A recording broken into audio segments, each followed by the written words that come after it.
Good morning, Dawg Nation. I'm Brandon Adams, and this is DawgNation Daily, the daily podcast for Georgia Bulldogs fans, presented today by Pella Window and Door of Georgia. There is some good news out there. Georgia got a very nice commit. We're going to touch on that. Georgia, I think, influential in a good way about the future of the college football playoff. We'll give you that.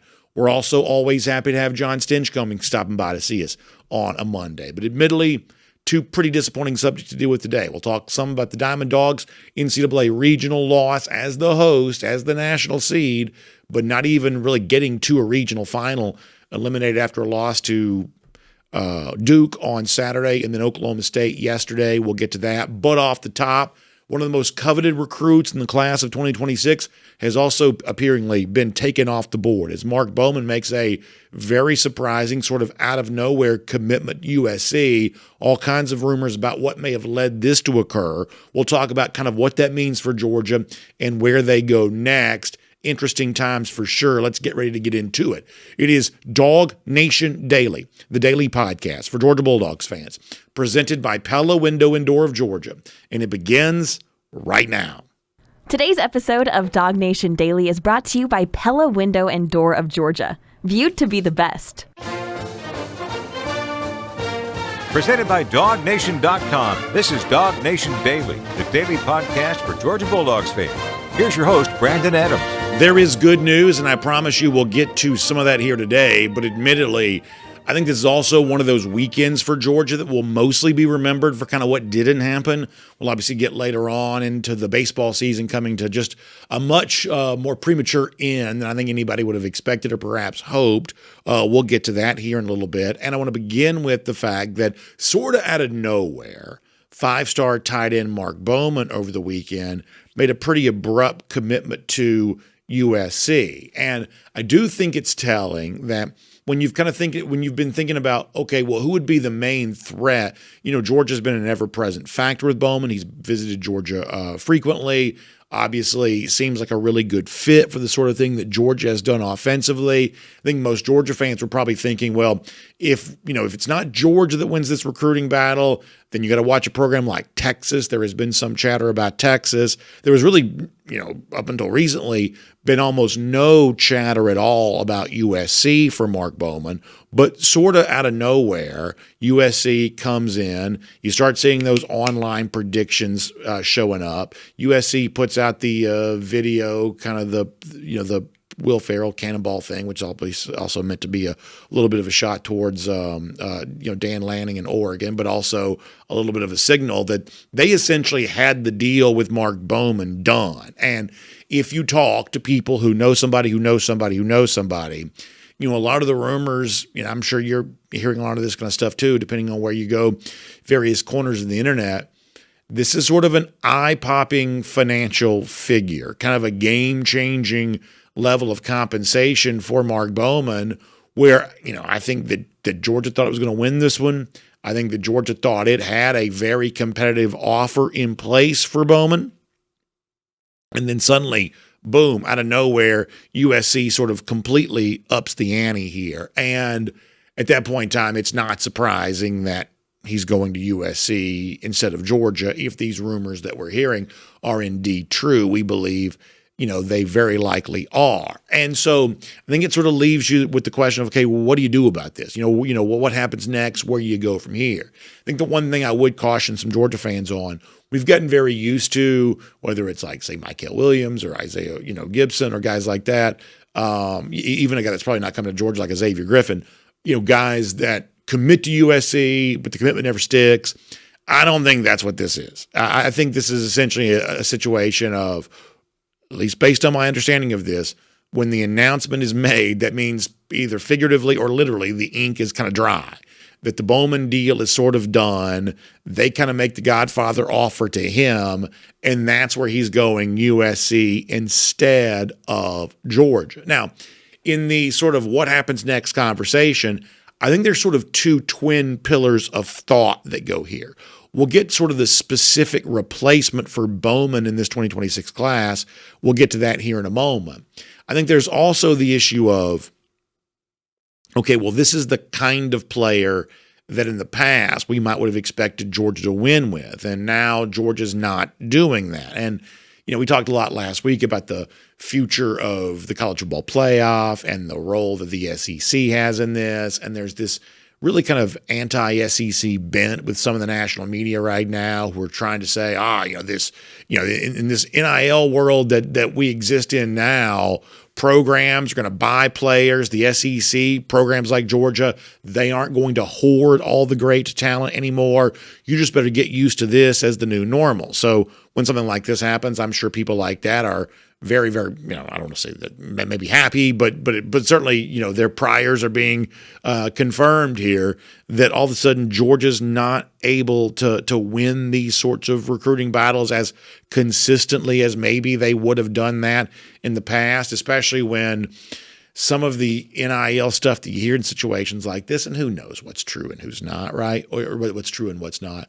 But some of the NIL stuff that you hear is just so outlandish. And, you kind of wonder, okay, well, is there any chance that any of this kind of gets fixed? Now, if you're a USC fan today, you're obviously saying, well, nothing needs to get fixed. This is working out pretty well for us because we just bought, allegedly, a pretty big-time player from our region anyway. Bowman's obviously a Californian going to modern day there in Santa Ana. But for a lot of other people, if the recruiting process is nothing more than an auction, that's one of those things that the supposed house settlement that we're still waiting to hear more details on, some sort of finality with that's supposed to kind of now demand that NIL deals have some sort of fair market value attached to them. They're supposed to be scrutinized by the consulting firm Deloitte. They're supposed to have the power to reject these deals if they're not kind of in the boundaries that we sort of typically think of as kind of fair market here. That's what's supposed to be. And certainly when you hear Kirby Smart talk, I'm talking about going back over the last few months, it certainly seems like he's expressing some hope that some of that kind of stuff can change. One of the phrases we hear Smart use a lot is the idea of the cap, that, your cap's going to be this, your cap's going to be that. It's almost like Smart, to a degree, is sort of speaking past the sale a bit, that, he's sort of thinking that in this new revenue sharing world, the kind of structure put in place because the house settlement, that those compensation limits based on the revenue sharing percentage might function a little bit like a salary cap.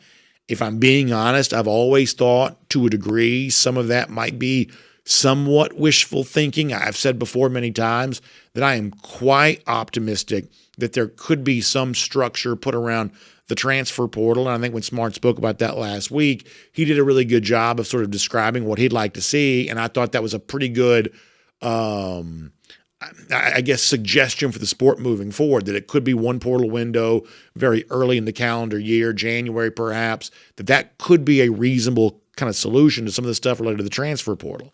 I've never been quite so hopeful about the compensation part of this. It just seems like that whatever the house settlement ultimately ends up with, it's just going to be a sheet of paper, and that sheet of paper is not going to wriggle itself free from a manila folder and stop teams from offering these sort of outlandish prices for players for like nothing more than, in some cases, just sort of spite to keep them from going somewhere else. It's not like, this is going to sound like sour grapes, but it's not like Mark Bowman's the missing piece between USC and a championship. This is like a 7-5, 8-4 type team. One player like this is not going to necessarily change USC's championship fortunes, but if you spend enough money on him, you can certainly prevent him from going to Georgia. Is that really kind of what we want college football to be right now? Perhaps that is what some people want college football to be, and they might get their wish. But it also kind of reminds me a little bit of what Kirby Smart talked about, last week, when it comes to the end of the super team era. Georgia in 2021 was probably a super team. 5 first-round picks on defense, a whole bunch of NFL draft capital on the offensive side too, would follow that up with a back-to-back national championship. The super team era was certainly kind of on full display when Georgia was doing what it's doing. But when you see Mark Bowman going somewhere else other than Georgia, big NIL deal, rumored to be the reason why, is all of this sort of a signal that these old days of hoarding elite talent in kind of a couple of different spots and sort of having the super team stuff, is that just coming to an end right now? Kirby Smart said some interesting things about that last week. Take a listen to this. Yeah, I would like to say yes, you will see fewer, but I would say it's not because of the schedule and the length of the schedule, it would be because of the portal and the lack of depth and the more parity. But as soon as I say that, if depends on which way things go in the next 6 to 10 months, you could end up with some haves and have-nots out there, and ultimately a team could drive prices and go buy a championship. Like you're talking about with the super team. I mean, I think we could see that if there's not parity, and we don't really know if there's going to be or not. So Kirby Smart, I think pretty clearly from that clip, would give you the indication that he doesn't want to see teams just go out there and quote-unquote buy championships, whether they ever have or not, or whether they've always been doing that or not.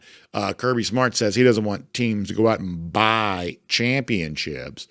But I think that the circumstantial evidence around stories like this involving Mark Bowman would lead me to believe that a lot of teams, especially kind of outside the SEC, because sort of, I guess, a little tiny housekeeping type deal here. We did hear last week that, the one team in the SEC that we thought might be kind of the rogue team when it comes to the, supposed fair market value for NIL deals, things like that, might be Tennessee. They are seemingly always trying to be the most aggressive on this kind of stuff with their state legislature and their boosters and stuff like that. Well, is it Dante Plowman? Is that the name of the Tennessee chancellor? She said that they are going to sign this agreement with the SEC. So all of the SEC programs seemingly are unanimous here that they're going to follow the parameters of the House settlement. They're going to kind of agree to sort of the fair market value NIL deals and be willing to be scrutinized by Deloitte on this. It seems like the SEC is in agreement on this sort of thing. You sort of wonder if the other leagues, especially those Big Ten leagues, or maybe Miami adding into this too, that they're going to be less willing than the SEC to play along with this. Kind of reminds me of something else that Kirby Smart was also talking about in a Yahoo Sports story last week with Ross Dellinger. Dellinger writing about all this stuff related to NIL. Kirby Smart sort of gave a little bit of a warning about why he thinks that some programs are on kind of dangerous ground right now. Maybe USC is an example of this, although USC, to be honest, doesn't seem to be very worried about that. Let me show you this on the screen. This coming from Dellinger on X, who reports that schools are guaranteeing athletes third-party NIL deals without knowing if the Deloitte-run clearinghouse is going to approve them. Kirby Smart calls that a risk and says that could end in defaulted contracts. And you might sort of assume that what Smart tells Ross Dellinger is perhaps also a factor here when it comes to this too, is that USC is out there playing fast and loose with rules that are just now being written. They seem to think that whatever they put together here, no matter how eye-popping it is, and it's obviously kind of pay-for-play style NIL and not the sort of thing that's going to come because of some sort of, allegedly fair market traditional NIL, USC is apparently not worried about that. Kirby Smart telling Ross Dellinger, you would assume he would also tell recruits sort of the same thing right now of, I can't promise you something that I don't know for a fact I'm going to be able to pay you. Because if I make some sort of NIL deal for you, and let's say it is what Bowman's alleged to have gotten millions and millions of dollars, not just a seven-figure sum, but perhaps, many seven figures here. If I make that promise to you, I can't guarantee you that contract's going to be accepted. It may be default and voided if Deloitte doesn't approve it, depending on how these rules play out. This seems to be what the SEC wants to do, kind of put themselves in a position to sort of play by the rules of the House settlement. And frankly, it's not obvious that teams outside the SEC want to play that way. Perhaps there's evidence of that with USC. So we're going to see a showdown here. It's going to be a situation where either the rest of college football kind of falls more in line with the SEC and we do get some sort of limitations put on this, or maybe the SEC is going to have to realize that no matter what kind of hope you have for the future of college athletics post-House settlement, the idea that you're going to put the toothpaste back in the tube when it comes to compensation, that may just be wishful thinking. And you sort of have to think about what you're doing next in the event that these deals don't get stopped by Deloitte or some sort of judge or anything like that. We'll obviously be watching that closely. Let me also say, when it comes to the kind of on-field part of this, okay, well, you put a lot of eggs in the Bowman basket. That's the kind of guy you thought you'd like to be able to get. You didn't get him. What now happens with that? Well, it's obviously fair to point out Georgia had Caden Prothro, another five-star tight end, on campus this week. I know that Jeff Sentell will have plenty of reporting for you on that at DawgNation.com here this week. It certainly seems like, regardless of whatever Bowman was going to do, Georgia was also probably in a pretty good spot with pro throw. We have every reason to believe, in fact, we did talk about this, that Georgia would have taken both pro throw and Bowman. So that doesn't necessarily change just simply because of the fact that Bowman goes somewhere else. Pro throw is sort of already a priority. Georgia also has a tight end commit already for this class of 2026. There's reason to like that young man too. So from the tight end position, you may kind of be still okay here, although you certainly would have loved to have had Bowman. Now, the money that Georgia probably would have had to spend to bring in Mark Bowman, because let's face it, Georgia's offer probably not, and in fact, we know, I think behind the scenes pretty clearly, not anywhere near as prodigious as USC's likely was, but Georgia was certainly willing to make a big offer to Bowman. Otherwise, would have not had any chance of getting him. So I do think your mind sort of wanders here a little bit of, okay, well, what do you do with that money? Money you might have spent on Mark Bowman, money you might would have spent on Jackson Cantwell. You got a little bit of money hanging around there. Does this now give you an opportunity to kind of make a fresh push towards somebody else? A lot of this is just conjecture. Maybe some of it's wishful thinking, but you couldn't help but notice that a five-star wide receiver like Sadarian Morgan certainly seemed to have himself a good time here at Georgia this weekend. We saw some of this on social media. In fact, I'll show you this on the screen for Morgan here for a moment. You see the sort of traditional recruiting pictures. You don't see as many of these as you used to because they only do these now for official visits. But Morgan clearly having himself a pretty good time. He also put a video out of himself there in Athens. In that video, he tagged Jared Curtis. Curtis and Morgan play together, I think this is right, on a 7-on-7 team, so they have a little bit of a pre-established relationship. Morgan tagging Curtis, and then Curtis responding to that, and I'll show you this on the screen as well as it involves Morgan. When he put Curtis in the tag and showed the video, Jared Curtis responded back to him. Jared Curtis was also on social media this week encouraging all the official visitors at Georgia to make the right decision and choose UGA. So does Georgia have fresh new life with Morgan here? That's not a player that we've talked very much about Georgia perhaps winning with. Maybe that's the case. Still seems like a little bit of a long shot, but maybe, you never know. Is the fact that there's maybe some budget room now because Mark Bowman's going somewhere else? Does that give you more of a chance on this?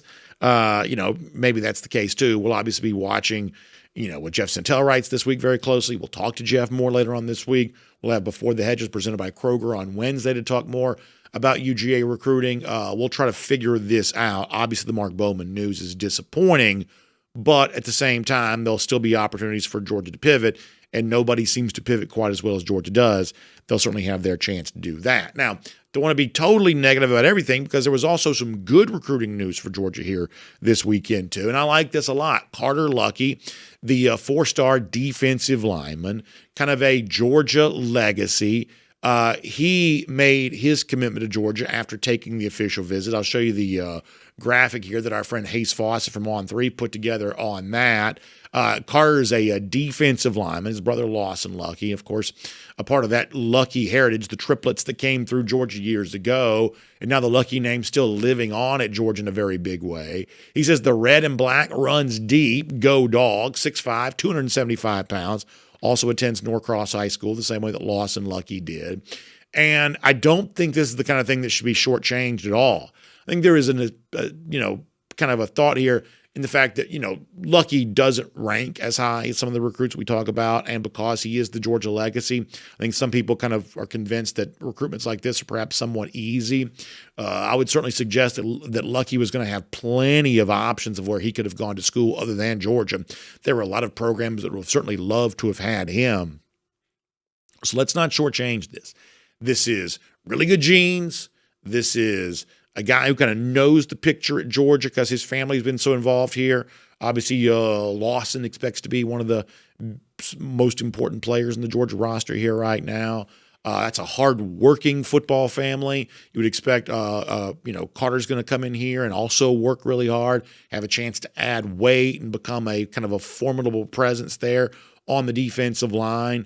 These are the sort of kind of nuts and bolts, meat and potato style recruitments that you got to be able to win. You got to have guys like this in your program that make your locker room better, that kind of sort of check all the boxes from a hard work standpoint. It's not as probably dazzling and exciting as a Mark Bowman piece of news would have been, but this is a pretty important piece of news for Georgia, and frankly, it should not get lost just because of the disappointment with Mark Bowman. These are the kinds of recruiting battles coming off of a very, very busy official weekend that you are glad to be able to secure, and hopefully there will be a lot more of these as this 2026 cycle plays out. My name's Brandon Adams, and this is DawgNation Daily, the daily podcast for Georgia Bulldogs fans, presented today by Pella Window and Door of Georgia. Glad you were with us, no matter how you get to us. Live on video, 10 a.m. across all platforms. Radio, Athens Sports Radio 960 The Ref. Podcast, Apple, Spotify, everywhere else. Just really, really happy to have all of you here today. So thankful to our friends at Pella Window and Door of Georgia for making it possible for you there as well. Energy efficient windows and doors. That's what our friends at Pella Window and Door of Georgia are all about. You've heard me talk about this a lot, but now over the course of the spring and the summer, you've got your chance to see this for yourself there as well, including coming up at the Virginia Highlands Summerfest this weekend. That's June 7th and 8th. Pella going to be there along with plenty of live music. There's going to be a 5K. There's a lot of good food to eat. Kids area for the kids to have fun, but also for you a chance to explore and frankly get to know a little bit more about what makes the Pella windows so technologically advanced, energy efficient. They look good, improve the curb appeal of your home, make your home feel good on the inside. That's what they are all about. Just incredibly fun. So much awesome stuff. So make sure you check those out and really see, how they could potentially save you some money on your energy bills and all that great stuff. It all this weekend goes down at the Virginia Highlands Summerfest. But frankly, if you can't be there for that, you can also go by and see them. Got a great experience center there in Dunwoody and Duluth. You can kind of go see them anytime you want to and really kind of put your hands on the product, find out what makes it different, and really find out why now is a great time to upgrade your windows, take advantage of the great technology that exists. Just be a great homeowner by taking great care of your home. But it's perhaps the most important financial investment you have. It's the source of so much of your emotional investment too. So taking good care of it's the right thing to do. And plus you can get $750 off your project right now and 0% APR for 36 months. So let me tell you how to get in touch. It's PellaGA.com/DawgNation. That's PellaGA.com/DawgNation. You can also give them a call, 678-638-1429. That's 678-638-1429. Pella Window and Door of Georgia is going beyond. So awesome stuff there on that. Happy to have Pella Window and Door of Georgia with us as a part of DawgNation Daily here today. And of course, we'll see you here this weekend with them when it comes to the Virginia Highlands Summerfest. We're going to get Jon Stinchcomb here coming up in a moment. We'll talk to Jon. Current landscape as it relates to NIL and kind of a little bit of a different landscape for recruiting. Georgia still seems to be navigating it pretty well, and I don't know there's anything that could have been done differently when it comes to the Mark Bowman recruitment, but we'll talk all about all that with Jon Stinchcomb here coming up in just a moment. Prior to that, though, let's get ready to go around the DawgHouse. It's poured today by our friends at Dr. Pepper, and let's sort of shift from kind of one disappointing story to another here just for a moment. The Georgia baseball season came to a much, much more premature end than anybody would have hoped it would have. I was at the game there on Saturday against Duke. The atmosphere was amazing. I had a chance to take my son. We had such a good time. It's just really fun to be able to share that with him. And, Georgia had its chances there in that game. Obviously, Zabba had a home run. Henry Hunter had a home run. But you also had at least 6 guys late innings kind of left on base or on base and not able to kind of drive them in. Had a chance to completely change that game. Sunday's game was a wild affair. Oklahoma State had the big Hoss pitcher who had really been among the best in the Big 12 this year. Georgia probably got to him better than anybody has all year long, but had its own issues late innings when it comes to relief pitching and, just in kind of a wild, high-scoring game with a lot of energy. The Oklahoma State side got really upset with Georgia. Georgia was really, just trying to kind of put its heart on its sleeve there for a while. A lot of sort of bat flipping in the direction of the Oklahoma State dugout and things like that. And of course, the unbuttoned jerseys from Georgia kind of got put in the spotlight a little bit too. Georgia certainly has a lot of swag with the way they go about playing their games. That kind of drew a lot of attention from people watching on TV. But either way, after a blowout win on Friday against Binghamton, Georgia loses to both Duke and Oklahoma State. Duke goes on to win the regional last night, and then the Georgia season comes to an end. And, I mean, I will tell you, and this is not going to set well with everybody, you know, I'm not certainly trying to wipe this away and excuse it away, but I do think that the number one explanation for kind of how all this plays out the way that it does is this is just sort of baseball. And baseball's different from football. In football, there is a huge advantage to being the favorite because the thing that makes you the favorite is, typically speaking, you're talking about physical differences. You are bigger, stronger, faster than the team that you're playing. And in football, because it's a collision sport, you know, you just have the ability to, you know, a lesser opponent, you literally have the ability to just sort of shove them out of the way. In baseball, you don't quite have that same physical advantage. You just don't. And it doesn't take very much. One bad inning, for instance, all of a sudden you don't quite feel like the favorite even in your own stadium anymore. And yeah, we can kind of get into the stuff with, you know, Georgia having to be the road team so much and what all the regional hosts have to deal with. The NCAA rules and that I would say pretty weird. But, you know, I chalk a lot of this up to baseball is just sort of a funny sport.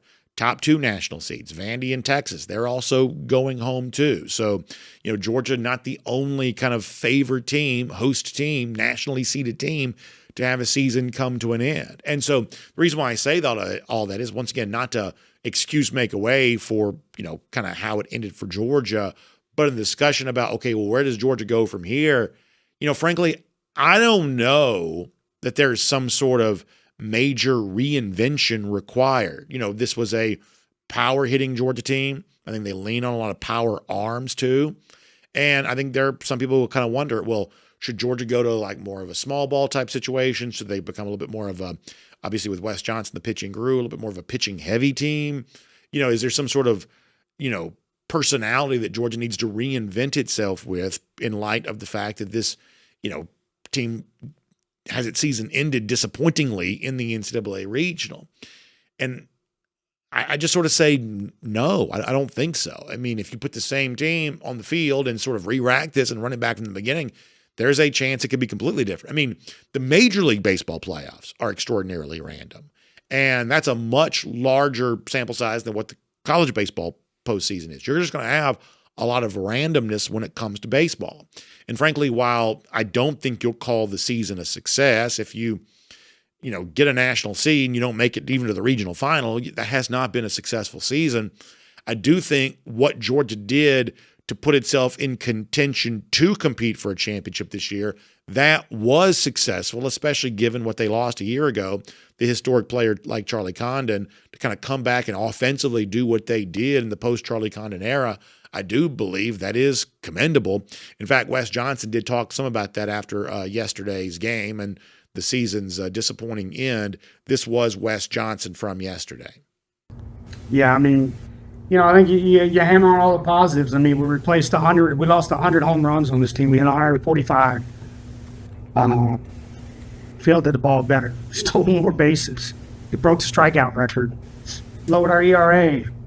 Won 18 games in league play. 143, you know, obviously we were a national seed. We didn't get it done, but you got to draw back on that. You don't know what the plan is and how far you're ever going to get in this game. It's baseball. It's really hard. We told people for years, winning is really, really hard. And, you know, we didn't get it today, but there's so many positives to build over this team. I mean, listen, I think almost everything that Johnson says there is really true. I mean, like, I don't have some sort, I mean, I don't feel one iota different about Wes Johnson than I did before this. I mean, we were really thrilled when he signed the extension, not a candidate for the Mississippi State job. They all obviously have now hired a coach, the Virginia coach, who may have been the top candidate all along. But either way, you know, Johnson not leaving, I'm thrilled about that. I think he's doing a great job with Georgia. This regional, you know, NCAA regional doesn't change that for me. I joked about this on X yesterday, that in a lot of ways, you know, college baseball is sort of the final boss of tortured sports fandom. I mean, there's no lead that's ever big enough. Even the simplest task can seem impossible sometimes because that's just how baseball goes at the college level. You may see a feat of athleticism one moment that sort of borders on being a magic trick, and then after that, you can barely make a routine sort of 6'3" put out. I mean, sometimes that's just kind of how it is. I did see Michael Castlebear in our YouTube comment section mention the unbuttoned jerseys and things like that. When you don't win, everything gets scrutinized. And the bat flips towards the Oklahoma State dugout yesterday, the unbuttoned jerseys, what Trey Phelps did when he slid into third and kind of gave you the sort of funny pose. In the college baseball community, all of that is just going to be scrutinized a lot more when you don't get out of the regional in your own stadium. I just think that's the case. And I'll admit that I'm a little torn on stuff like this. I would say that in general, I'm a traditionalist. In general, I'd prefer you button your baseball jersey up the top. And, I'm not going to get bullied into thinking otherwise just because, people like to make that into some sort of boomer take and things like that. I don't think it's why Georgia lost. I do prefer for uniforms to look like uniforms. I do.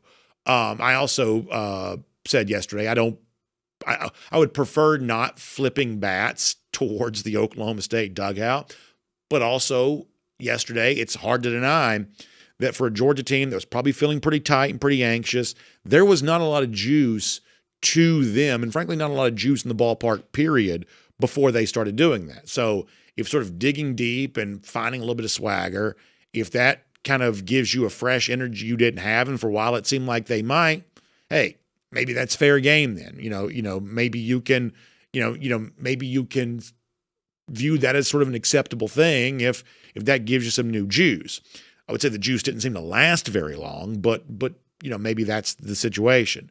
But no doubt within the college baseball community, the fact that Georgia does play with a lot of swagger, and ultimately they saw their season kind of come to a much, much sooner end, quicker than they would have imagined.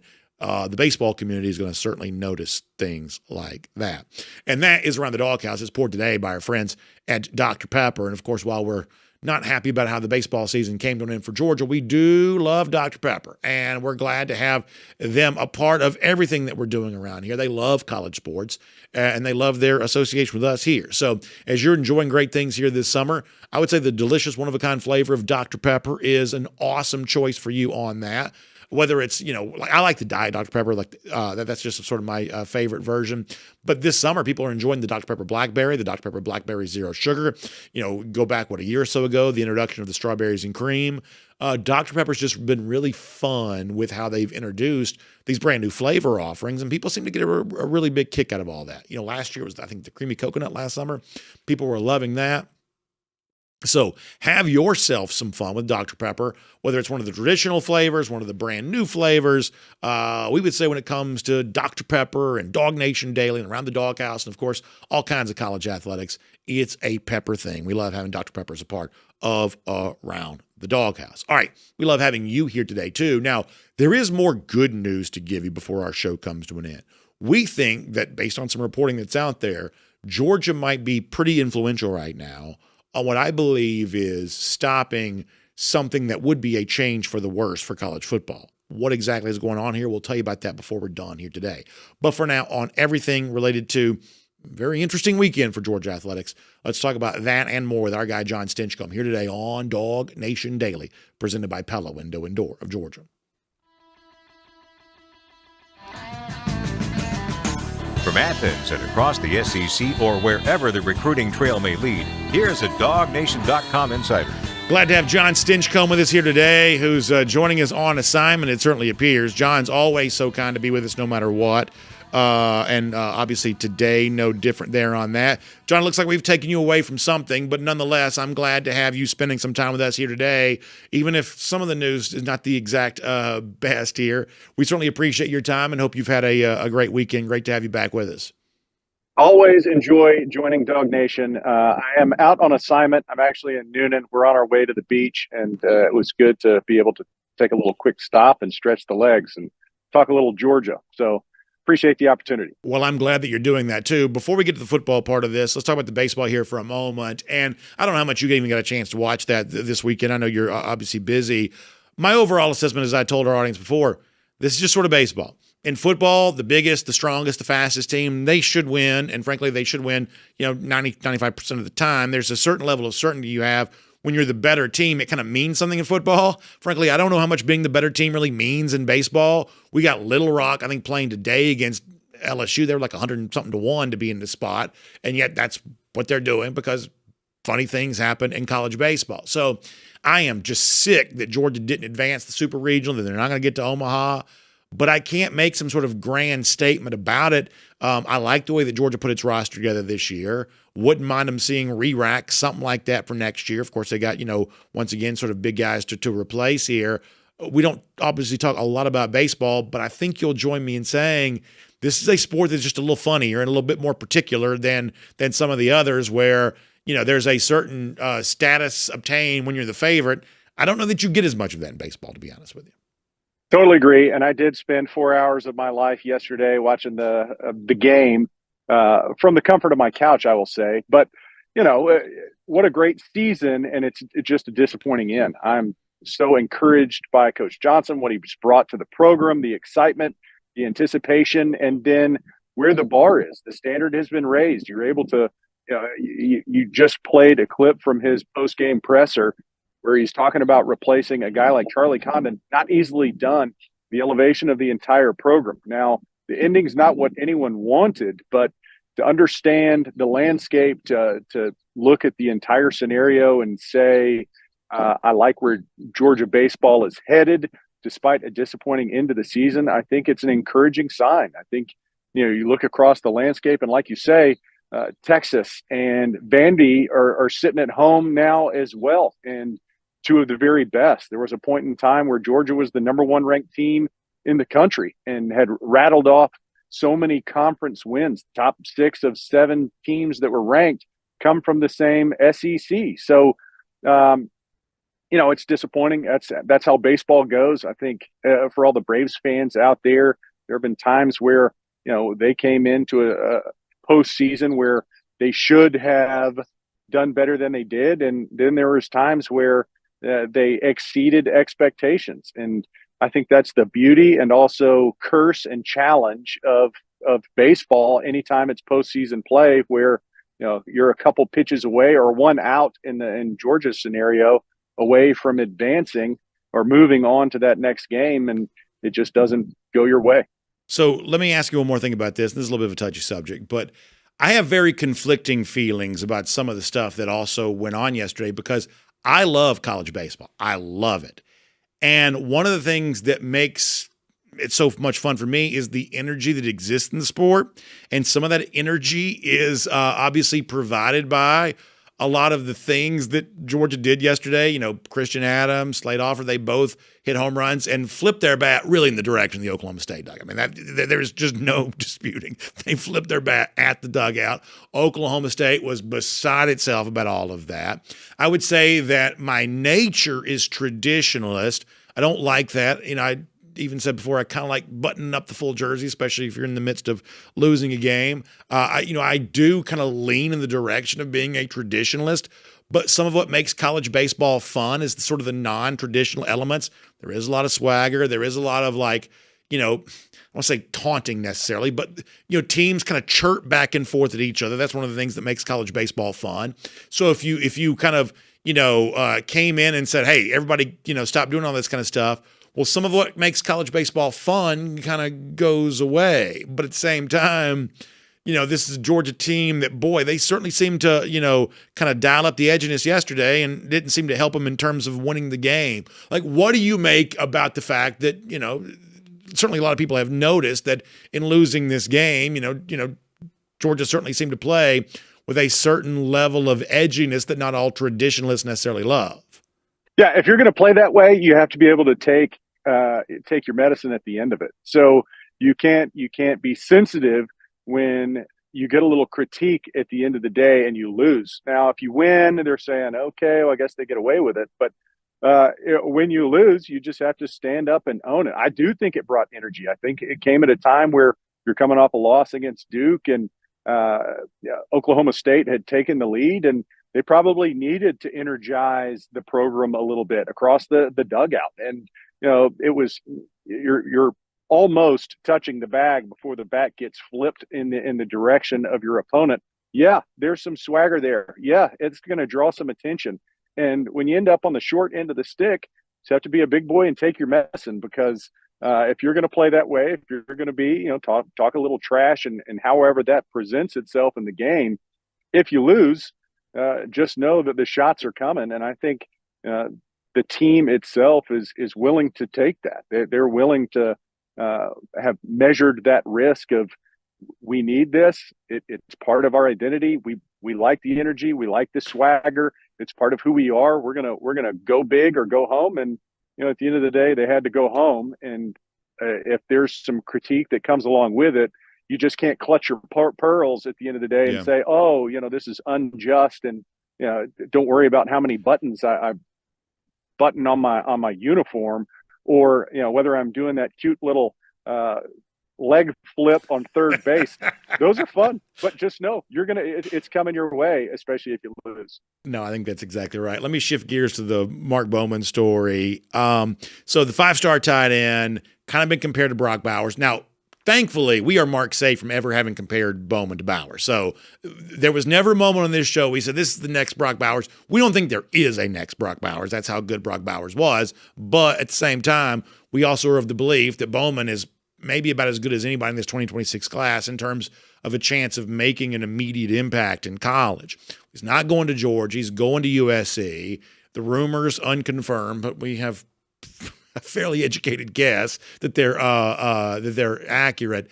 Eye-popping financial figures, sort of the kind of thing that I'm not so sure that Georgia, should have matched, even if it could. At least if the rumors I'm hearing are perhaps true on this. And so if that's the situation, guy that Georgia thought it was going to get in another world probably would have gotten, now going to USC for just insane money, look at this sort of a multiple choice. A, this is not a problem. Good for Bowman that they got the money. B, it is a problem. Somebody needs to do something about this. Or C, I guess any of the other. Like, what is your reaction to here ahead of a House settlement that's allegedly supposed to kind of bring the NIL stuff into kind of a fair market range, allegedly? You've still got these sort of crazy deals that Kirby Smart will tell a national reporter, I'm not quite so sure these contracts are even going to be allowable. What is the proper reaction to this as far as you're concerned? Welcome to the new age of college football. I think you look at it and you go, whether it's Jackson Cantwell or this signing for a tight end, and you look at the market overall, and you're going, I think the House settlement will introduce a somewhat stabilization, but then you have third-party direct two-player NIL deals that can elevate and increase the pool of funds that a organization can contribute to an individual player, and you're going, there's still so much left to undetermined. I think, one, the House settlement will allow a bunch of different programs to become relevant in those negotiations for specific players, and it's going to be a challenge for Georgia and other programs to stockpile talent. I think you look at it and you're going, all right, if you're Auburn or Florida or Tennessee, and they have identified a specific 5-star or 4-star guy that can help their program, we can't offer and match every offer for all the players against all the schools. You're going to have to be pretty selective as to who you can go after, and I don't think we're going to see the stockpile of talent that we have in years past, just because the way the landscape unfolds. And there are different markets. You look at Southern Cal and the ability for a player outside of what the rev share is going to be to have marketing deals directly.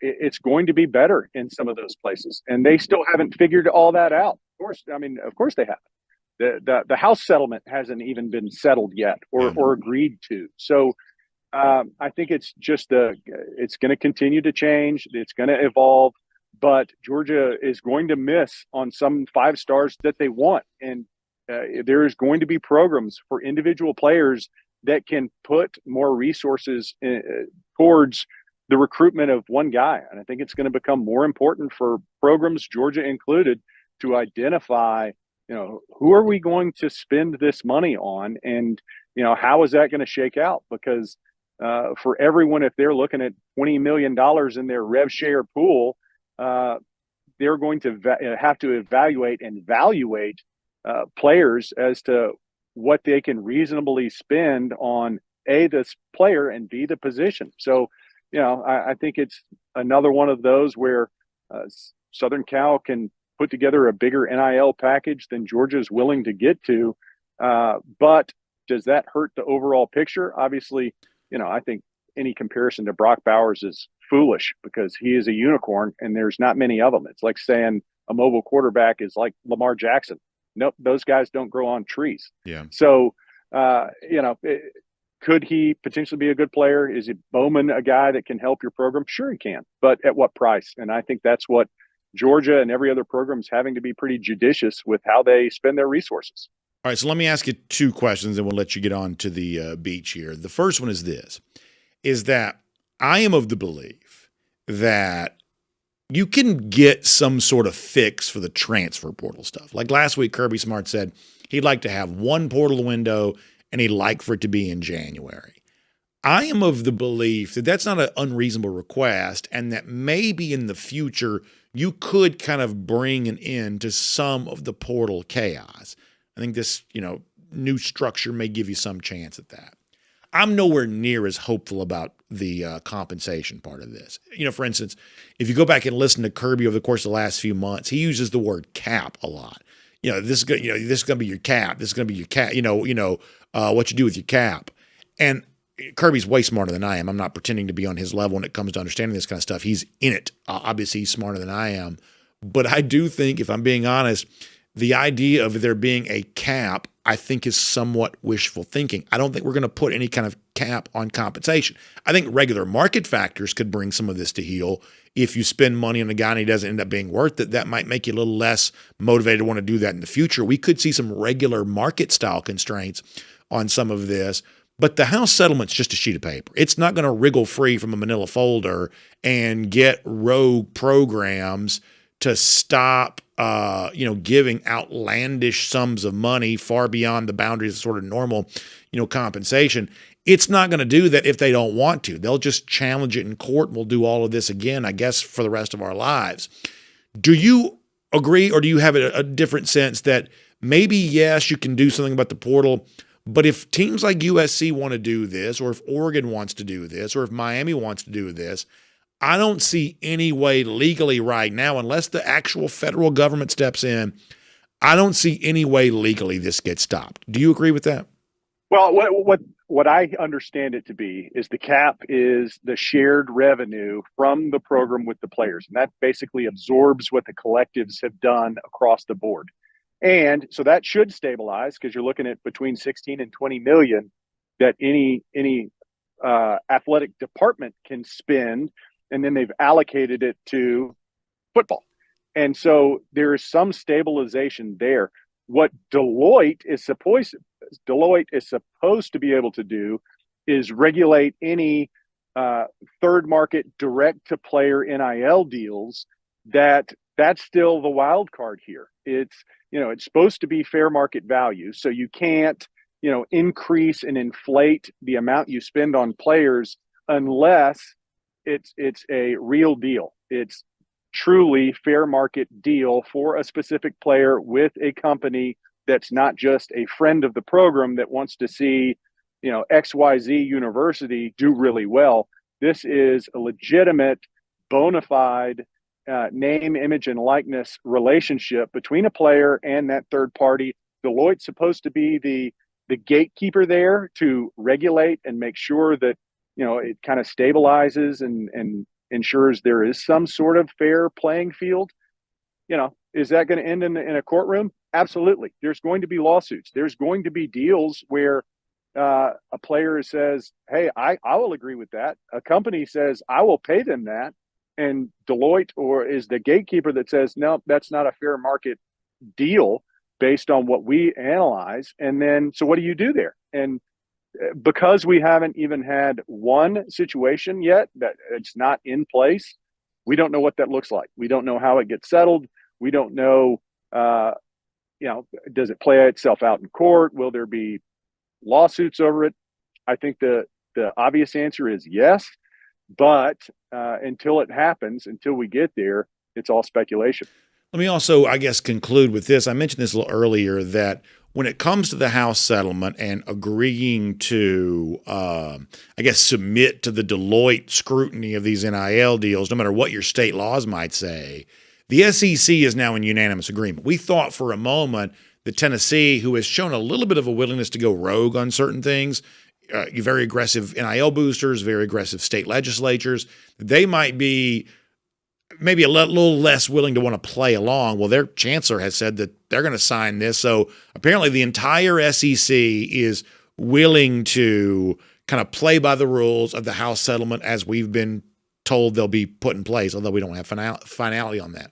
Do you get the sense this is about to be SEC versus everybody else, where USC, Miami, some of these other Big Ten teams, maybe like at Ohio State at times, Oregon perhaps at times, that they are going to be less willing to want to play along with this? Like, we see lots of divide between, like, say, SEC and Big Ten.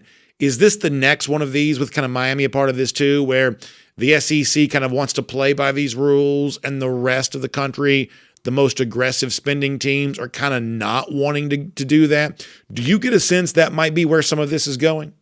Without question. I think it's power plays. I think you're looking at a tiered system of football, and if you're not willing to play by a certain standard of rules, then you're going to be upset about it, or you're going to have to get kicked out of it. And you can only do that when you're the elephant in the room. And the SEC is that power player in the room. So for all the other barking chihuahuas that may not like it, you either get in line or you get left behind. And I think that's what's at play here, as it has in a couple different scenarios that have led up to this situation, is the SEC, and even amongst their own. For Tennessee, it's like, okay, just so we're clear, you're either going to agree to what the conference is the rules that we are going to agree to and play by, or maybe you're not a part of this. And that's a big stick to swing towards any of those individual teams. But it's the only power play that can be made is, you're going to play by our rules, we're all going to agree to a certain standard, or you're on the outside looking in. And I don't think anybody wants to bite the hand that's feeding them, not to the degree that the SEC has provided across all landscapes, both competitively and on the outside the arena. Jon, so good stuff. Such good stuff. I know that you're off to the beach. I hope you and your family have a great time. We love the beach this time of year. We think you certainly deserve that. Y'all have a great time. And we'll look forward to talking to you again very soon here on DawgNation Daily, presented by Pella Window in Door of Georgia. Always enjoy it, BA. Go Dogs. Go Dogs indeed. Let's take a look around the rest of the league. This is SEC Through. So let me just say one thing here just for a moment. And this is not all that important. It's just something to note. So when it comes to the Bowman thing, like, I am of the belief, and, my projections on this aren't always worth a ton of money, but I am of the belief that if USC doesn't do what it did this past weekend, and then the recruitment just sort of played out as it was. Remember, we weren't hearing not one single word about USC prior to, what may have been sort of a Godfather-style offer from them. We weren't hearing one thing about USC. So if this had sort of continued on its natural progression, I think the Bowman was coming to Georgia. Now, that's not worth a nickel. But I do think this was likely to end with Bowman at Georgia. They're just too good of a fit there. On both sides, that's likely to be what this was. So Georgia kind of lost the money war here, got kind of money whipped by USC. But put yourself in the position of the other suitors for Bowman here for a moment. Take Georgia out of it. Like, one of his top 7 that he released just a couple of days ago was Miami. We're led to believe that, boy, you talk about crazy NIL spending and buying a championship and eye-popping, compensation for recruits. In fact, we dealt with that a few weeks ago, at least allegedly. Miami, not going to be outdone by anybody. But do you notice, and this may not be all that important, it's just kind of an interesting footnote to this. apparently Miami did not lift a finger to prevent Bowman from going to USC. If this was all about money, the one school that's sort of all about money, it's just kind of interesting that they didn't lift a finger here. Now, maybe that's because, it's too far away or something like that. I mean, there could be other factors here. But in what we're led to believe was a very money-related decision, the school that likes to think of itself as capable of winning these money-related decisions, they weren't very much a factor here at the end there on that. So I don't know if that meant they've already spent their budget, or I don't know what that means, but kind of interesting to note that Miami did not really kind of get involved here in this sort of crazy negotiation there at the end. I guess you could say the same about Texas a little bit too, who Georgia obviously has its own history with. Either way, let's get ready to go cruising around the SEC, courtesy of Royal Caribbean. And when I'm in not a great mood, and frankly, the baseball and the recruiting will get you kind of in a not great mood here right now. When I am in not a great mood, there's nothing that sort of immediately puts me in a great mood like thinking about being on a Royal Caribbean cruise vacation. And I tell you, one of the things that I love in life is I'm just sort of walking around and kind of doing things here in the great state of Georgia. I'll bump into DawgNation cruisers. I'll see them, and always a lot of fun. And honestly, the family we form, I know that sounds corny, but it really is true. A lot of these folks who've been on our DawgNation cruise have been on like 3 and 4 times before. That's years worth of time, spending that, 4 nights together every April, and you just create such a bond with people around that. And I know there's already excitement building. So many of you have already booked your DawgNation cruise here for 2026, but I want to give you another reminder that we're going to be back on Utopia of the Seas next April. It's going to be another and just incredible edition of our DawgNation cruise. We want you all to get your chance to be a part of it. Back on Utopia of the Seas, sailing to Perfect Day Coco Cay, going to Nassau in the Bahamas, be the debut of the Royal Beach Club, at least for many of the folks on our DawgNation cruise. And if you haven't experienced like the best that Perfect Day Coco Cay has to offer, I'm just telling you, when it comes to the awesome thrill water park and all the things that are there at Perfect Day Coco Cay, if you've got kids, they're going to love the Oasis Lagoon. If you want to kind of get away from everybody, you've got the kind of the chill side of the island. If you want the fun, the excitement, you've got the thrill water park. If you want sort of the Vegas-style pool party, you can get that at Hideaway Beach. I have never sent anybody to Perfect Day Coco Cay that didn't come back raving about it. It's my favorite part of our DawgNation cruise. It typically kind of leads into our big final event, our draft party there on that Thursday night. It's always such a special thing, and it's going to be great for you in 2026 once again on board Utopia of the Seas. So it's also not too soon to start thinking about that. One of the things I've been trying to plant into your brain lately is plan ahead. Think ahead when it comes to your Royal Caribbean cruise vacation, including next April. With Jessica Slater, our travel advisor, give her a call, 770-718-9147. 770-718-9147. You can also email her, jslater@dreamvacations.com. She'll get you ready to go on a great Royal Caribbean cruise vacation here as we head towards 2026, including our DawgNation cruise next April. All right, let's talk about this for a moment. On what has not been a great, weekend for Georgia, I am pretty proud of this, and I think you should be too. Now, I also fully acknowledge that there are divisions when it comes to the future of the college football playoff and what that should be and what that should look like. There is some of that. So not everybody kind of sees this the same way, but I do like the fact that the SEC is apparently Georgia is apparently being influential in what the future of the college football playoff could look like. I want to show you this once again from Ross Dellinger, who kind of leads the way these days in a lot of the main reporting out there on a lot of these issues related to NIL or playoff change, things like that. Dellinger citing Georgia as one of the main programs in the SEC that's kind of helping kind of shape what the future of the playoff could look like. He wrote this weekend, we'll put that back up there. He wrote this weekend that leaders from 2 of the SEC's biggest brands, Georgia and Alabama, are influential during conversations this week over a pivot from a format that would have potentially limited the league to 4 playoff spots and required an additional play-in game, sources tell Yahoo Sports. In other words, apparently Georgia, along with Alabama, are very loud right now in saying they don't want what's been kind of called the 4-4-2-2 playoff model, where the SEC would get 4 teams, the Big Ten would get 4 teams, and the ACC and the Big 12 would get 2. Now, we believe the SEC in a playoff should get at least 4 teams. So we're not upset about the SEC getting 4 playoff teams. We don't like the idea of, and this is what, it sounds like Georgia was arguing, we don't like the idea of there being a cap on 4 SEC teams. We think this league ought to have a chance to play for more playoff berths than that. And, ultimately what this kind of comes down to, I think if you want to boil down the argument succinctly between like what the Big Ten people are saying and the non-SEC people are saying, what the SEC is saying. Because Dellinger says the other thing that apparently Georgia and Bama did not like was the fact that you would have to play the play-in game to get into the playoff.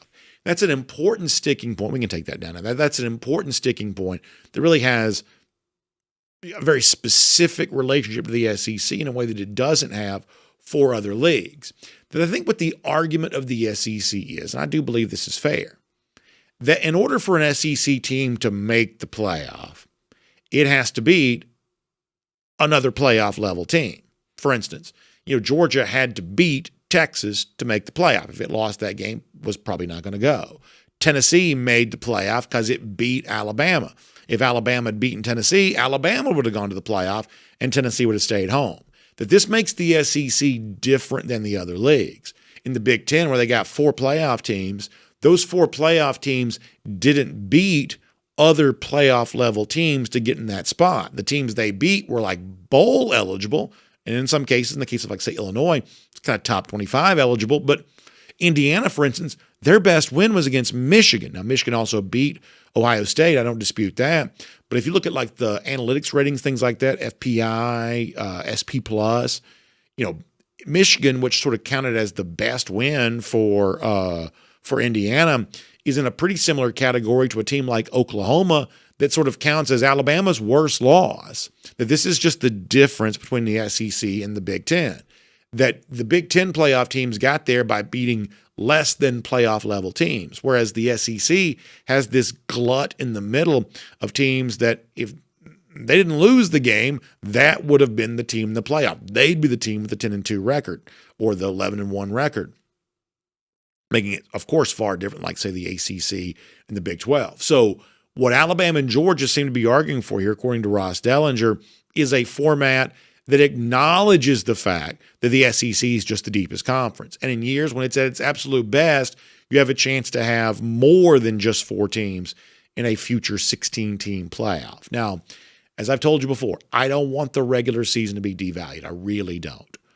But at the risk of saying something I'm going to regret, I don't hate the idea of 5 automatic qualifiers, 11 at large, and a 16-team playoff.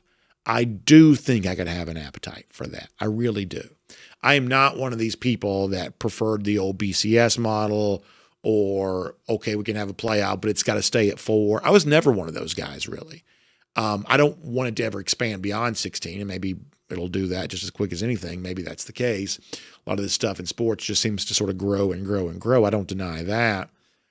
But I could be okay with 16. I never want the automatic qualifiers and the allotted spots. That just seems contrived to me. That seems Mickey Mouse.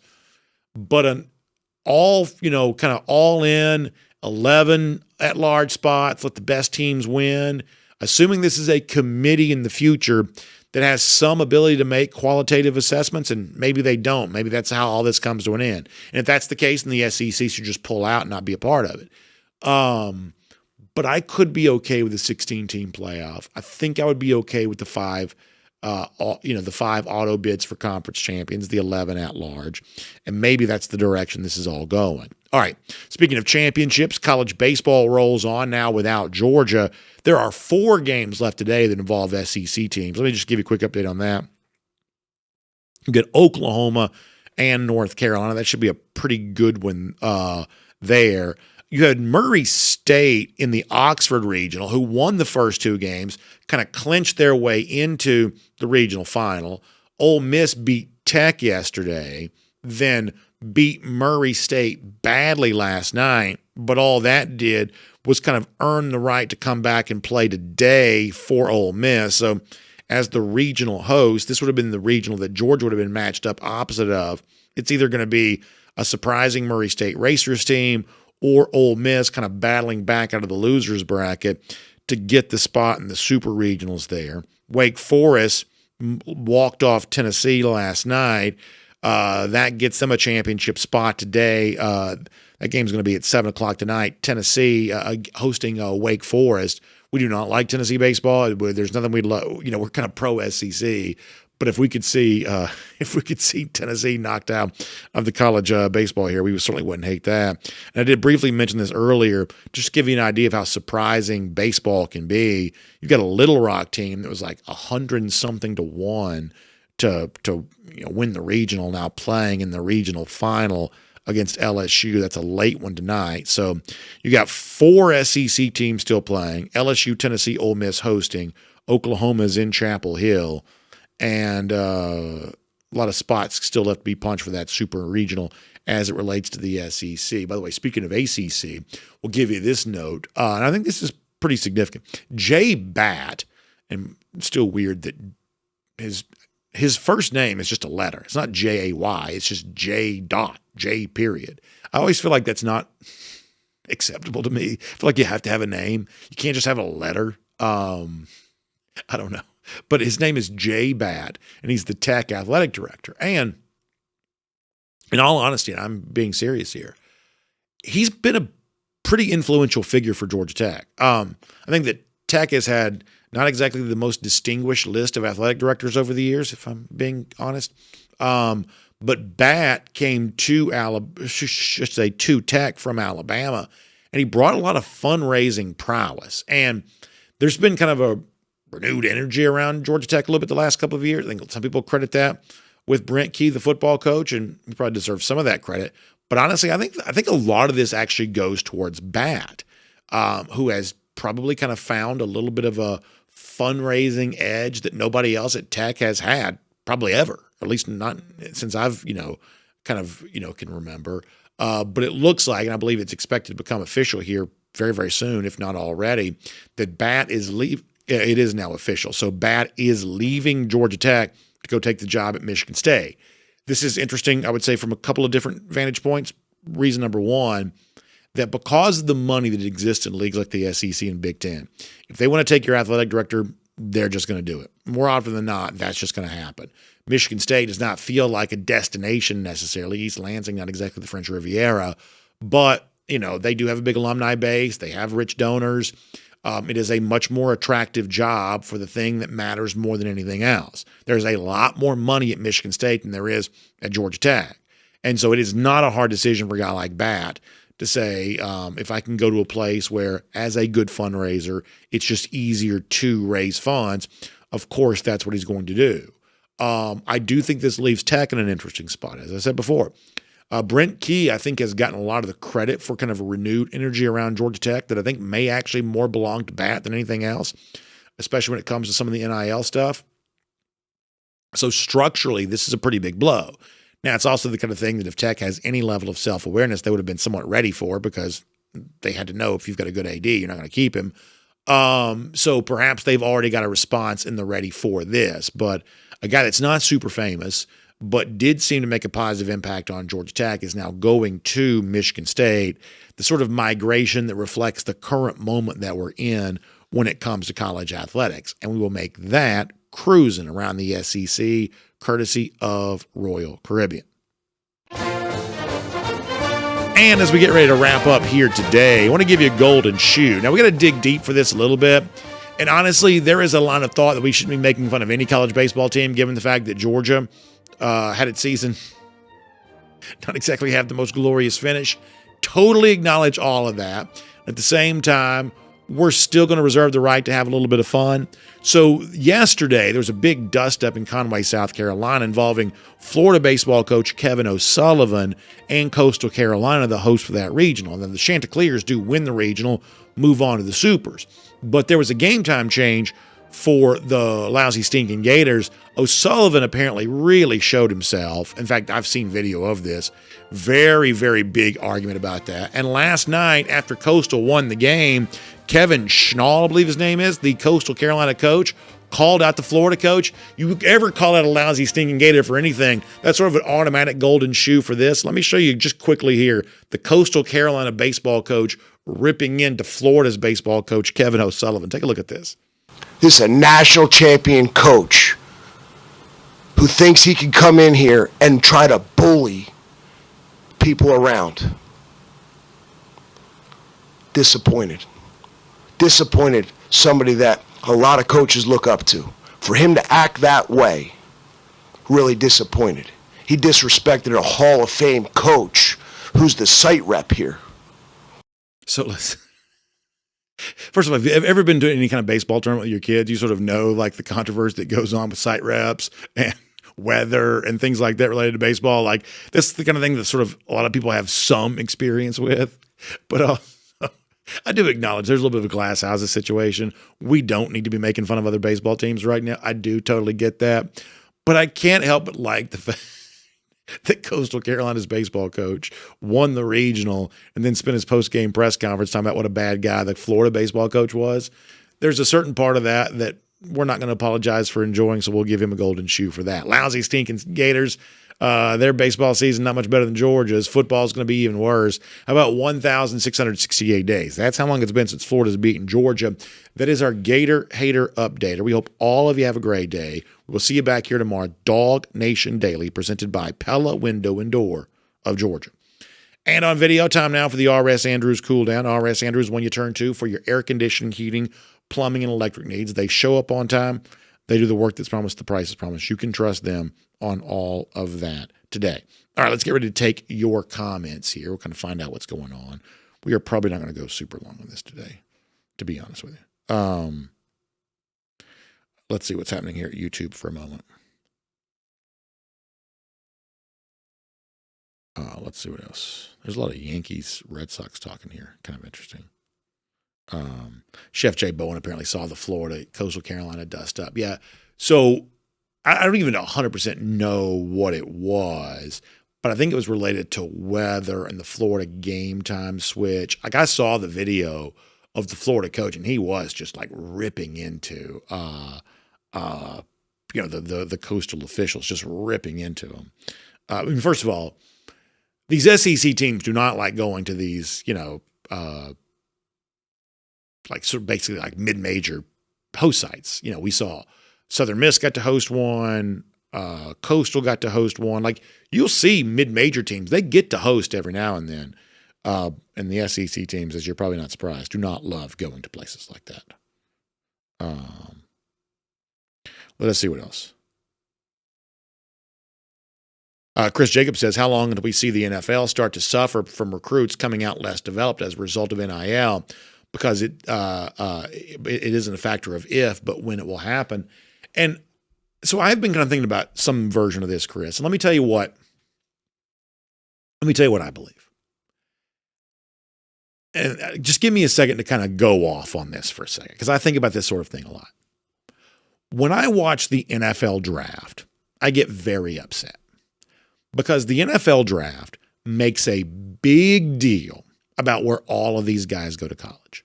This is something I've thought a lot about, that for every draft pick, there's as much consideration given to where they came from as the school they went to. With the 15th pick in the 2025 NFL Draft, the Atlanta Falcons select Jalen Walker, linebacker, Georgia. It is a significant enough a piece of information that it's a part of the official announcement from the commissioner. The college the players went to is a major part of the draft story. What that means is that the colleges are essentially doing the work of the NFL for free, not just the training and development, but also the marketing too. In fact, there was a lot of chatter in this year's draft about Cam Ward, the fact that, well, Cam Ward's not getting a lot of attention as the number one overall pick. And that kind of got spun on the daytime cable TV shout fest as, too much attention for Shedeur Sanders, not enough attention for Cam Ward. I actually also see that a little bit differently. I think some of the reason why Cam Ward didn't get the number one overall pick treatment the way we sometimes see is because Cam Ward did not really have a traditional college football story. He was at Miami this past year, but that was not a playoff team. Miami doesn't have a huge fan base either. But he got attention from being at Miami. But before that, Washington State. Washington State's not a part of major college football anymore. And before that, he was an Incarnate Word, which has never been a part of major college football.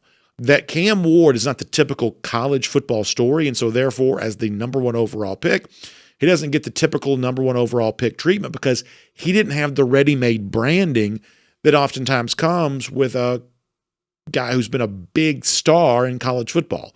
Ward became a big star this year, but honestly, not a playoff team. Miami's not playing a bunch of big games in major spots. Not among the highest, rated, most viewed games. Ward wasn't a typical college football star being drafted as the number 1 overall pick. So my point is, to go back to what you're saying, college football doesn't just provide free professional development for its workforce. It also provides free marketing for them too, and it gets nothing for it. In fact, what the NFL really does is the NFL, even after all it gets for free from college football, the NFL seems to find every opportunity to try to cut college football down at the knees. Think about the way it's always trying to encroach on dates that have been pretty important for college football. Thanksgiving, weekends, college football playoff doesn't get to be on Saturday and Sunday because that's space kind of owned by the NFL, and they're encroaching on it more and more and more. College football knows it can't compete with the NFL when it comes to TV ratings. That's just a ship that sailed. The NFL owns television. That doesn't mean, by the way, that in all areas the NFL is more popular than college football. Where I'm sitting right now, the NFL is nowhere near as popular as college football in this state, but it's always going to dominate TV ratings. That's just the fact of the matter. So here's what I'm getting to go to what you say and kind of what I'm talking about. If you're the college football, I do think, given the fact that you're being kind of, bullied a little bit when it comes to the NFL and television, and you're giving the NFL all this stuff for free, I do think you've got to try to think about, okay, what can we do about this? Is there something we can do to strike back against the NFL? And this is a tricky thing because it could blow up in your face, but I do sometimes think about this. Right now, future NFL players, the question that exists is, okay, what do we do about compensation for these guys for that brief period of time before they get to the NFL? And right now, the responsibility of that falls completely on college football. Completely on college football. I almost wonder if at some point the powers that be in college football shouldn't say, hey, we're not set up to pay so-and-so $7.5 million. That's not what we're set up to do. We can't do that regularly and have college football remain sustainable. We can't do that. We're not set up to do that. So therefore, for the $7.5 million college football player, or the $8 million college football player, or even the $4 million college football player, whatever those guys may be, we are going to support a legal challenge to the NFL and its prohibition on players entering our league until 3 years out of high school. We're going to support a legal challenge that maybe these guys, if they're worth $7.5 million, that maybe they should just go on to the NFL. If they're an NFL talent playing college football, maybe they should just go on to the NFL. And we're happy to have the college player who is content to play for $1 million, or the guy who needs to develop, or that's who college football needs to be for. Now, if Kirby Smart's sitting here, he's like, no, BA, I don't want to do that. But I don't want to run the very best players out of the sport because I want to have those guys. So maybe that's the stance that the most powerful and influential coaches would take. But I do think about this a little bit because the NFL does not want to do that. The NFL loves the situation it has now. We'll let college football figure out how to pay for these guys. They'll train them for us for free. They'll market them for us for free.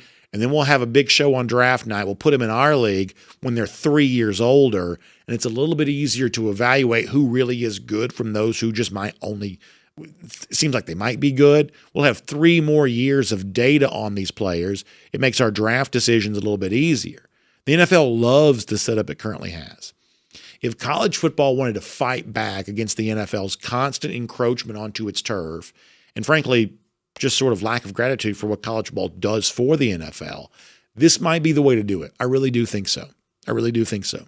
For the handful of guys who may be worth multiple $1 million per year, Maybe as 18-year-olds, they should just go on to the NFL and become the NFL's problem, and the NFL can figure out how to pay them. I mean, at a certain point in time, I mean, we've seen this in college basketball to a degree.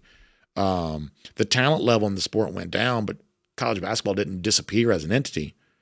So I don't know.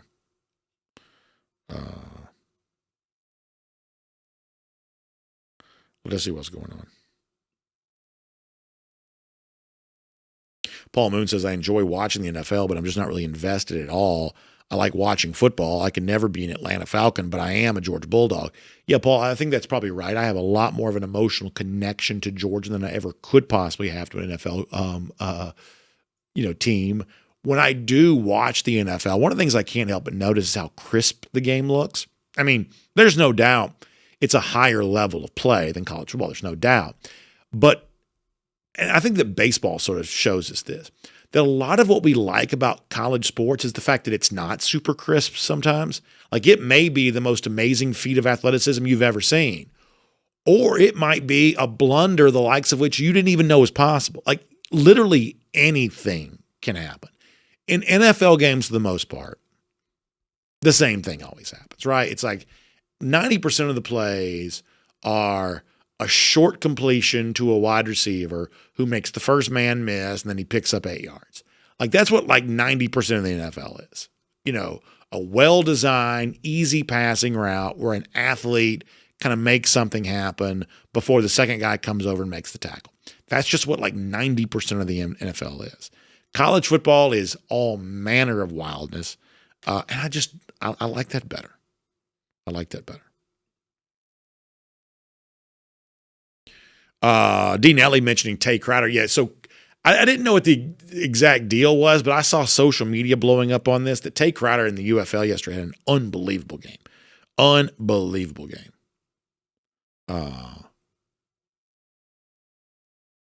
Let's see what else. Paul Moon says early Stetson Bennett embodied what BA was talking about. He says, you never knew what Stetson was about to do. Yeah, honestly, like, it's one of those things like choose your own adventure, something like that, where like years from now for our, grandkids or our kids or something like that, we could show like the first part of the highlight and be like, okay, what happens next? And it could be any guess. I mean, it could be just any number of things. But there's something about that that's just transfixing. I mean, college athletic, and this is one of the reasons why I love baseball. Georgia could be up 15 runs, and honestly, I still would be biting my fingernails. I mean, there's just no guarantee that anything's ever going to happen in college baseball. In college football, college basketball have their own version of that. And the sort of weirdness of all that, the wildness of that, I love. Like in baseball, for instance.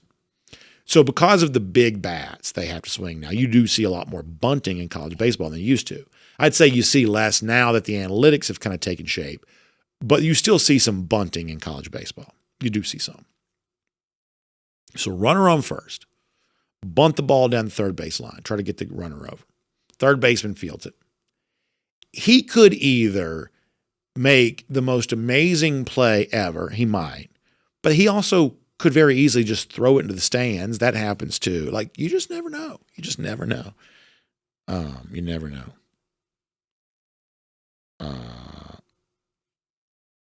G. Gray says Bryce Young would have made $5 million a year under NIL. I think he probably would have.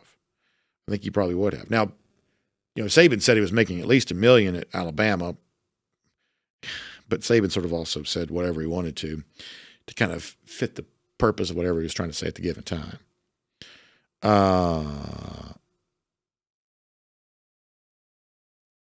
Let's see what else. Let me go to DawgNation.com. I'm sorry, let me go to Facebook here for a moment.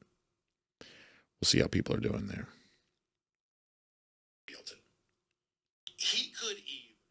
All right. Brian Whitaker says, I wonder if these NIL battles get just as heated and interesting in college hockey. Listen, there's a huge following for college hockey. Now, I say huge. It's not huge compared to followings for something else, but it is huge in that it's bigger than you think it is. So is somebody somewhere getting some NIL money for college hockey? Almost certainly they are.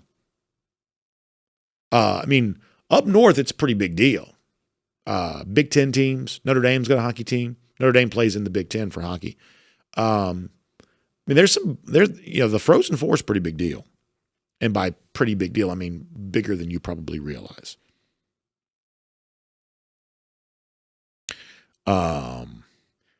Brandon Griffin says, spend wisely. I'd rather have 11 4-stars who are hungry in offense than 1 or 2 expensive 5-stars and a mix of 3 stars and walk-ons. Yeah, I mean, look, here's what I think the unspoken thing about the Bowman thing is. And I've told you before, I don't really care about individual player evaluations because I think for the most part they're all 50-50 propositions. But the reason why there's so much hysteria around Bowman, because he's not even the highest rated player, the reason why there's so much hysteria is I think a lot of smart people think he's a sure thing. And that's kind of the deal. It's like a lot of smart people think that Bowman can just step right in and start playing right away. And that's why his monetary value that he's commanding is a good bit higher, is because there is a fairly high level of certainty that he can just sort of step in and play. Now, as I've told you before, I don't necessarily buy that level of certainty about anybody, but that's sort of where the Bowman thing kind of comes from. Let us see what else. Barry Watkins says the Dogs are legit in hockey. Georgia, though, plays as a club sport. Very important to keep this in mind, that down here, all we have is hockey as a club sport. It is not Georgia's hockey team. They play at Aikens Ford and stuff like that, but they are not NCAA sanctioned. But really fun, though. Let us see what else.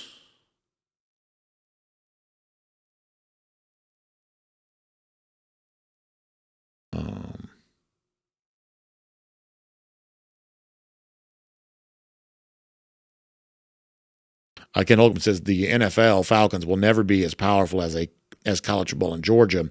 The Falcons as a franchise have set themselves up as a perennial failure, even if they get better. Yeah, I mean, there's no doubt that Georgia is just more popular than the Falcons. Now, if the Atlanta Falcons play Sunday at 1 o'clock and Georgia plays Saturday at 3:30, the Falcons game is going to get more TV ratings.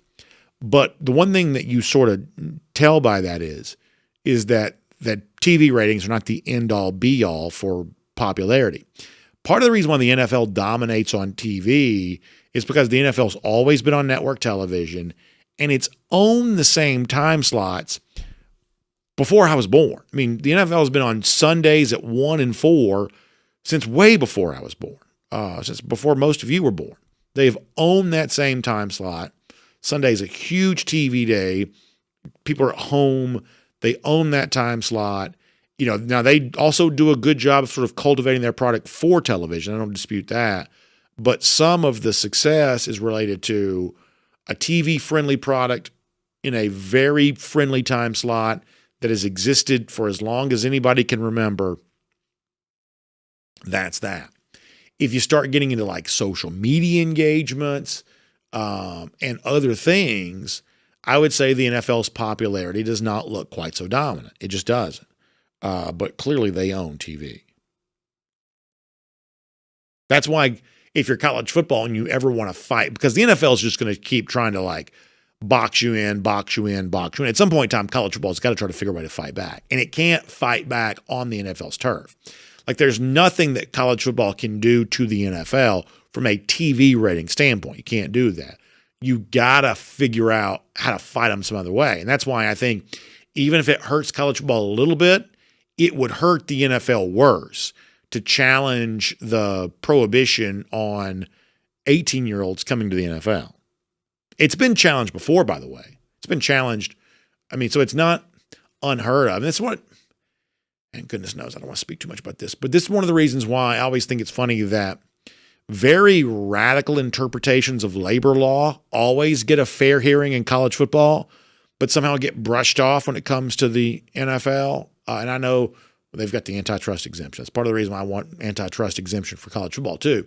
But it's just kind of interesting that people treat, I would say, fairly radical interpretations of law as just the gospel truth when it comes to college football, but don't seem to realize that other sports leagues have argued against this stuff effectively plenty of times over the course of recent decades.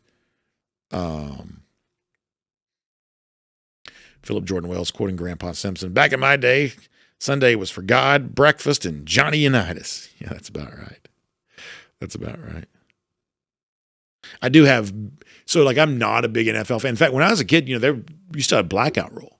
So that's another reason why a lot of people my age are nowhere near as big a fan of the Falcons is there was a blackout rule when I was little. But I do remember you wake up, you go to church, you come to my grandparents' house for like Sunday lunch. My grandmother would be getting the lunch ready, and like the NFL Today would be on or something like that. I think I was in going into high school probably when they shifted to Fox. But that's been a long time now. That's been in our lives for a long time. Definitely have those sort of Sunday, church, NFL. Like my grandmother had one of those electric knives that she'd cut the roast with, and every time that she would use the electric knife, the TV would flicker. Gosh, I remember that. I remember that vividly. I remember that for that. And also in Sundays in the summer, I remember the show This Week in Baseball? It'd come on. Every time I think about This Week in Baseball, I think about the TV flickering because my grandmother was using the electric knife in the kitchen. Definitely remember that. By the way, talk about needless technology. I'm not really quite so sure we really needed an electric knife. I never got the idea that it necessarily was like slicing and dicing quite as well as she wanted it to. That was probably needless technology.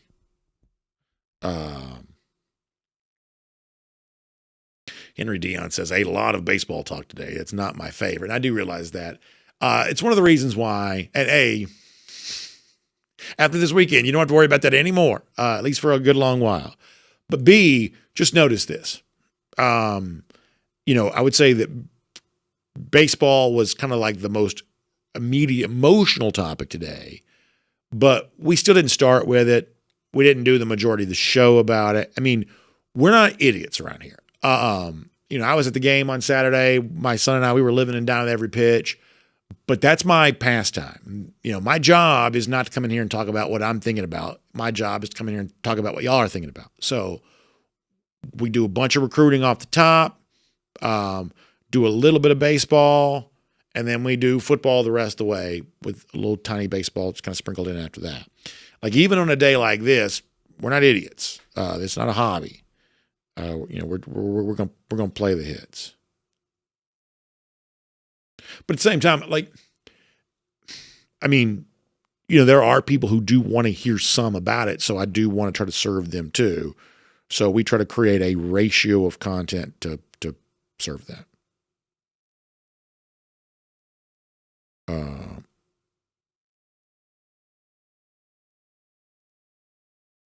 Chef Jay Bowen talking about, previous era when there wasn't much TV coverage, even in my lifetime. I came of age kind of late 80s as a child. Even back then, not every game was on TV. Frankly, not even close to every game was on TV. Let's see what else. Garrison Tucker says all of this is why I still love Major League Baseball the most, and I still do enjoy Major League Baseball. I do. I saw where the former Florida star Jack Caglione just got called up by the Kansas City Royals. So we'll see how he does. Savannah Bryant says the NFL does not want to get rid of the 3-year rule because it does not have any financial gains for them. That's all the NFL cares about, is revenue. And that's kind of the reason why I want to fight them on that. If you want to hit them, you got to hit them where it hurts. You can't hit them where it hurts on the TV, part of this because they own TV. But, can you support a legal challenge against them on the 3-year rule? I mean, there is a argument made, well, that also hurts college football too, because now you've got elite talent who are not even playing in your sport. But honestly, I think if you play this from kind of a gamesmanship standpoint, it might be a net positive for you. It at least could get the NFL to maybe stand down and stop trying to encroach on your TV turf quite as much.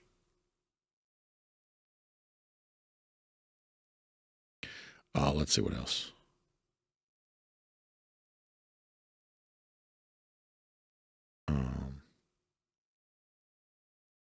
Baruch Dog says the NFL would have to set up a minor league system if they were to start drafting high school kids, and the NFL does not want to do that.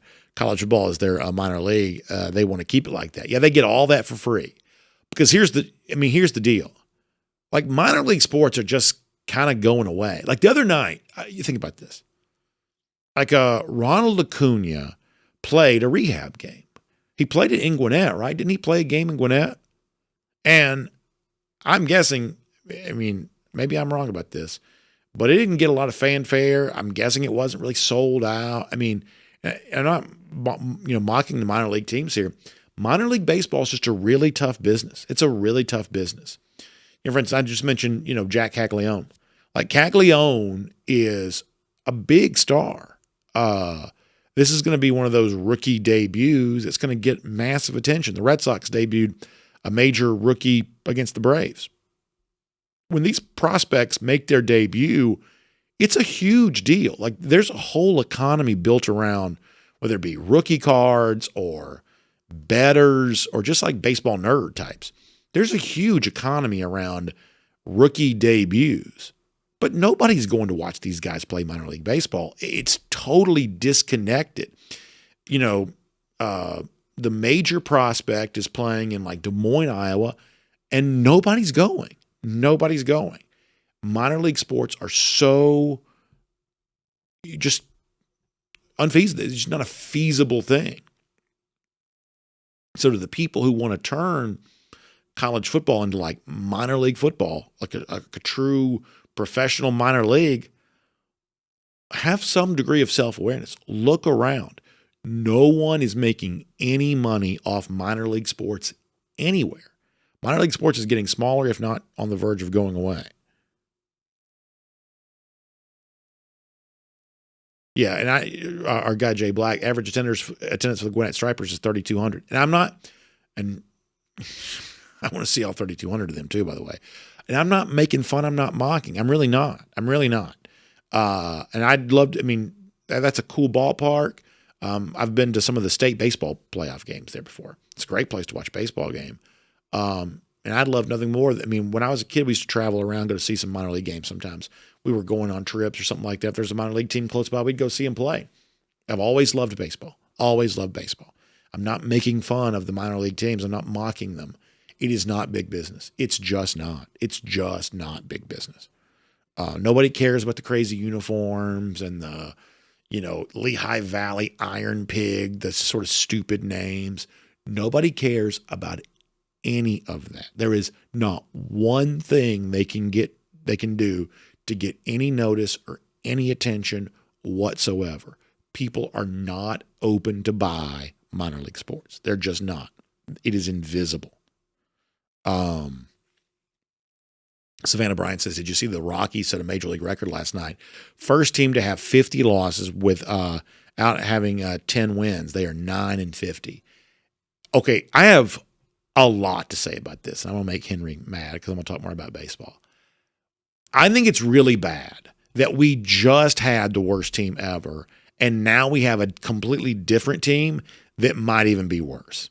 Like, I think that's really bad for Major League Baseball. There's always going to be some sort of bottom feeders. And frankly, the bottom kind of like quintile in life is always going to be pretty problematic. Major League Baseball, no different. Like you're going to have bad teams. But to have the worst team ever, completely different franchises, basically 2 years in a row. Like I saw a number, I think this is true. Since May the 4th, the Rockies have won as many games as Scotty Scheffler. Scheffler's won 3 times. The Rockies have won 3 times since May the 4th. Do I have this right? That's really bad. That's really bad. Really bad. Senior Dog 54 says the Tri-City area of East Tennessee is about 5 minor league teams within 20 miles of each other. I can see that would be fun. Yeah, going to a minor league game can be fun. You can sit close. A lot of them are future major leaguers. Some of them are not. It's baseball, especially if you go to like a place that sort of feels like kind of a quaint old stadium. And there are not a ton of those left anymore. But if you go to kind of a quaint old stadium, that can be kind of fun. It's kind of romantic a little bit. But it's not big business. It's just not. It is not big business.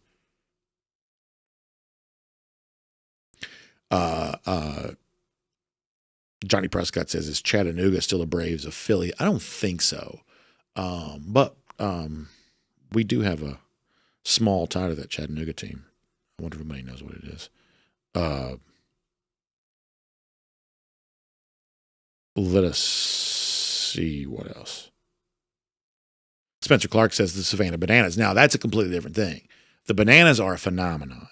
And the Bananas have achieved great success, but it's not minor leagues. It's just it's a sort of a para-professional entity. You know what I'm saying? They're not they're the Harlem Globetrotters. I mean, which, by the way, when you look at the way in which they have connected with young audiences, you know, this idea that baseball is unpalatable because it doesn't connect with young audiences, I think it shows you how erroneous that claim is. But the success of the Savannah Bananas is not that, you know, that used to be a minor league team, but they have kind of become something parallel to that. By the way, speaking of, I talked about, you know, Georgia being in the crosshairs with some baseball fans because of their antics. And I told you, I've got mixed feelings about those. I won't deny that Georgia fed off some of this yesterday, but when they end up losing, I'm a little bit more prone to say, well, you button your jersey, please, if you're going to lose the series. You know, fair or not, that's just my instinct. But the point is, what Georgia's getting from that sort of pales in comparison to, Clemson played the Bananas at Death Valley and kind of got in on the annex and stuff like that. And so you've got all this video out there of Clemson like dancing around and doing the banana stuff. And now they're out of the college baseball, regional. So they're getting kind of hammered for that too, which is mostly dumb. But, let's face it, that's part of what some of this is. All right, we have got to go. Wildman Slayer says money changes everything in how these recruits play. I don't think it changes everything for all recruits, but I do think the level of play in college football is different than it used to be. I do. I do think the level of play is different than it used to be. Joseph Kennedy says the Bananas are a gimmick for sure, but I don't think they make any apologize for that. And it's a gimmick that's frankly working. I mean, y'all, it's so popular. I mean, it's insane how popular it is. Like they're putting 80,000 in Death Valley. They're playing at Fenway Park multiple days, I think. They've been to, obviously, Truist too. It's amazing.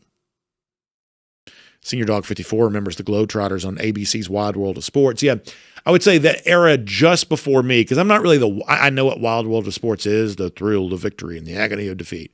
But I'm not really in the Wide World of Sports era. That's an era, I would say, just before me.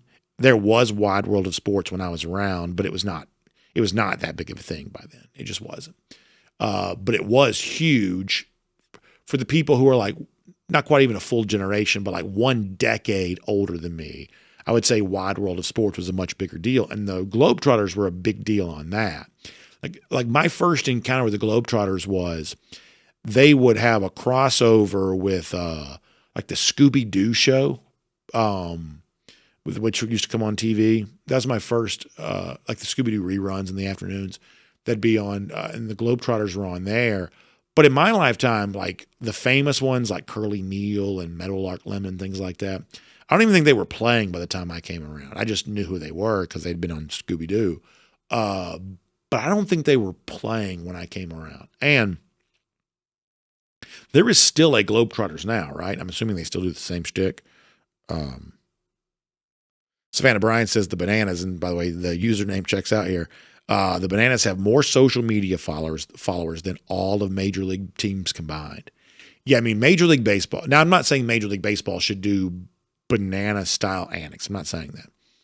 But I think that the Savannah Bananas, without trying to, have totally exposed Major League Baseball for what it is. Totally exposed Major League Baseball. Major League Baseball has believed the lie that, their fan base is too old, that you gotta do all like Major League Baseball has adopted an inferiority complex that was forced onto it by these like sort of weird corporate actors. Very, very strange. And I think the Bananas call all of that out as a lie. Johnny Prescott says to the Bananas button their jerseys. Must be doing something right. Johnny, that's really funny. All right, we've got to go. Garrison Tucker says here in Oklahoma City, we were at the Dodgers AAA team and nobody cares. Yeah, that's typically speaking the story. Which, by the way, I guess the news for me is I didn't realize the Dodgers AAA team isn't the Albuquerque Dukes anymore. How long has that been true? Probably a long time. I thought the Dodgers AAA affiliate was the Albuquerque Dukes. DT, thank you for the kind words. I appreciate that. However, all good things must come to an end. So y'all check out RS Andrews online, rsandrews.com. Air conditioning, heating, plumbing, and electric needs. They show up on time. They do the work that's promised for the price is promised, including on these hot summer days, getting your air conditioning tuned back up to factory fresh specs. So find them online, rsandrews.com. And by the way, plumbing emergency, things like that, RS Andrews can take care of all that for you. Story after story, they've been delivering smiles, and they can deliver a smile for you. So find them today, rsandrews.com. All right, y'all have a great day. We'll see you back here tomorrow. Dog Nation Daily, presented by Pella Window and Door of Georgia. We'll look forward to talking to you then.